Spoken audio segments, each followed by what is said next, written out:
আসসালামু আলাইকুম, স্বাগতম ভ্যারিয়েশন থেকে। সঙ্গে আছে আমি আশিকুর রহমান। প্রিয় দর্শক, স্ক্রিনে যে ব্যক্তিটি দেখছেন সে একজন আপনার ভার্সিটি পড়ুয়া শিক্ষার্থী এবং সে কিন্তু আপনার এই যে আমাদের লিফট রয়েছে সেই লিফটগুলো কিন্তু সে টেকনিশিয়ান হিসেবে কাজ করে, মাঝে মাঝে সে পার্ট টাইম জবও করে। সো দর্শক, তার কিন্তু পায়ের অবস্থা বেহাল দশা।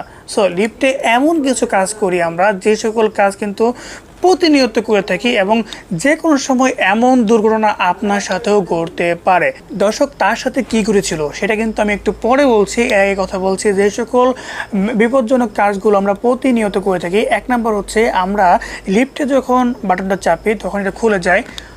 দেখা গেছে যে আমি ভিতরে প্রবেশ করেছি কিন্তু অন্য কেউ বাইরে রয়েছে, ডাকলো যে আশিক।